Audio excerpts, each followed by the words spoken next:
বাংলাদেশের আগামী জাতীয় সংসদ নির্বাচন সেটা কবে হতে পারে এই নিয়ে একটা বেশ গুরুত্বপূর্ণ বৈঠকের খবর আমরা পেয়েছি।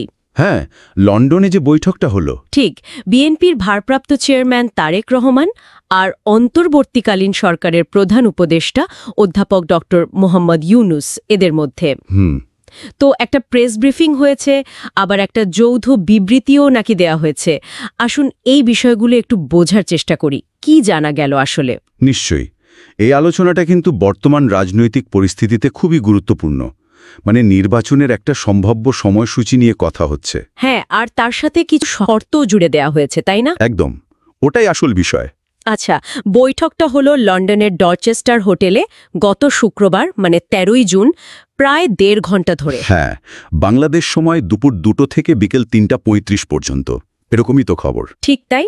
আর মূল প্রস্তাবটা কিন্তু এসেছে বিএনপির তরফ থেকে, মানে তারেক রহমানের কাছ থেকে। হ্যাঁ, তিনি আর বেগম খালেদা জিয়াও তারা চাইছেন আগামী বছর রমজান মাস শুরুর আগেই যেন নির্বাচনটা হয়ে যায়। আর এখানেই বিষয়টা একটু ইন্টারেস্টিং মোড় নিল, তাই না? কারণ প্রধান উপদেষ্টার জবাবটা। হ্যাঁ, ডক্টর ইউনুস কি বললেন?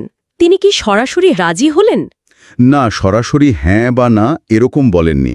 তিনি তো আগেই জানিয়েছিলেন যে সরকারের একটা পরিকল্পনা আছে, মানে আগামী বছরের এপ্রিলের প্রথম দিকে নির্বাচন করার। আচ্ছা, সেটা তো আমরা জানতাম। হ্যাঁ, তবে এই বৈঠকে তিনি একটা নতুন সম্ভাবনার কথা বললেন। বললেন যে নির্বাচন রমজানের আগেও হতে পারে, কিন্তু একটা বড় কিন্তু আছে। কিন্তু কি সেটা? শর্ত হল যদি প্রয়োজনীয় সংস্কার আর বিচারিক প্রক্রিয়ায় যথেষ্ট অগ্রগতি হয়। এই যদিটাই এখন সব আলোচনার কেন্দ্রে। ও আচ্ছা, এই শর্তগুলোই তাহলে এখন মূল ফোকাস। কিন্তু প্রয়োজনীয় সংস্কার বা বিচারিক প্রক্রিয়া এগুলো বলতে ঠিক কি বোঝানো হচ্ছে? এটা কি পরিষ্কার করা হয়েছে? না, দেখুন, যৌথ বিবৃতি বা প্রেস ব্রিফিংয়ে কিন্তু এর কোনো বিস্তারিত ব্যাখ্যা দেওয়া হয়নি। তাহলে মানে সাধারণত আমরা সংস্কার বলতে বুঝি হয়তো নির্বাচন কমিশন সংক্রান্ত কিছু পরিবর্তন, বা ধরুন নির্বাচনী আইন সংশোধন, সবার জন্য সমান সুযোগ তৈরি করা, এইসব। আর বিচারিক প্রক্রিয়া বলতে হয়তো বোঝানো হচ্ছে যে কিছু গুরুত্বপূর্ণ রাজনৈতিক মামলা আছে, সেগুলো নিষ্পত্তিতে একটা দৃশ্যমান অগ্রগতি লাগবে। তবে মানে নির্দিষ্ট করে কিছু না বলায় কিছুটা অস্পষ্টতা তো থাকছেই। ঠিক, এটাই হয়তো কৌশলের অংশ হতে পারে। মানে একটা সম্ভাবনা তৈরি করা হলো, কিন্তু সেটা শর্তের উপর নির্ভরশীল।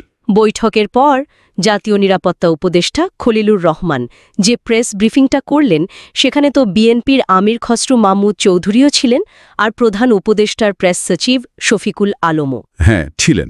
আর যৌথ বিবৃতিতে বলা হয়েছে যে তারেক রহমান প্রধান উপদেষ্টার এই যে অবস্থান, মানে শর্ত সাপেক্ষে রাজি হওয়ার ইঙ্গিত, সেটাকে স্বাগত জানিয়েছেন, ধন্যবাদও দিয়েছেন। আচ্ছা। এবং উল্টো দিকে প্রধান উপদেষ্টাও কিন্তু তারেক রহমানকে ধন্যবাদ জানিয়েছেন। মানে দুই পক্ষই আলোচনাটা নিয়ে মোটামুটি সন্তুষ্ট, অন্তত বিবৃতির ভাষা সেটাই বলছে। যদিও মূল প্রস্তাবটা কিন্তু পুরোপুরি গৃহীত হয়নি, শর্ত জুড়ে দেওয়া হয়েছে। ঠিক, এখানেই ব্যাপারটা। এর মানে দাঁড়াচ্ছে যে বলটা এখন চলে গেল ওই সংস্কার আর বিচারিক প্রক্রিয়ার অগ্রগতির কোর্টে। মানে এই অগ্রগতি কত দ্রুত হয়, কতটা সন্তোষজনক হয়, তার উপরেই নির্বাচনে ফাইনাল ডেটটা নির্ভর করবে। একদম সেটাই। তাহলে যদি আমরা সারসংক্ষেপ করি, বিষয়টা দাঁড়াচ্ছে যে রমজানের আগে নির্বাচন হওয়ার একটা ক্ষীণ সম্ভাবনা তৈরি হয়েছে। হ্যাঁ, সম্ভাবনা তৈরি হয়েছে, তবে সেটা নিশ্চিত নয়, পুরোটাই শর্ত সাপেক্ষ। সবকিছু নির্ভর করছে এই সংস্কারগুলো কতটা দ্রুত হয় আর কতটা গ্রহণযোগ্য হয় তার উপর। একেবারে ঠিক। মূল কথা এটাই, নির্বাচন এগিয়ে আনার দরজা খোলা, তবে সেই দরজায় শর্তের তালা লাগানো। যদি আমরা আরেকটু বড় ক্যানভাসে দেখি, তাহলে এই শর্তগুলো পূরণ হওয়া বা না হওয়া, এটাই কিন্তু আগামী দিনের রাজনীতির গতিপথ ঠিক করে দেবে বমনগম। মানে প্রক্রিয়াগুলো কতটা স্বচ্ছ হবে, নিরপেক্ষ হবে, সেটাও একটা বড় প্রশ্ন। আলোচনা প্রায় শেষের দিকে, তবে আমার মাথায় একটা প্রশ্ন ঘুরছে। এই যে বলা হলো যথেষ্ট অগ্রগতি, এই যথেষ্ট মাপ পেকে? খুব ভালো প্রশ্ন। মানে এর কোনো নির্দিষ্ট মানদণ্ড কি ঠিক করা হবে, নাকি এটাও আলোচনার মাধ্যমেই ঠিক হবে যে হ্যাঁ, অগ্রগতি যথেষ্ট হয়েছে? দেখুন, এই বিষয়ে কিন্তু কোনো স্পষ্ট ধারণা দেয়া হয়নি এখনো।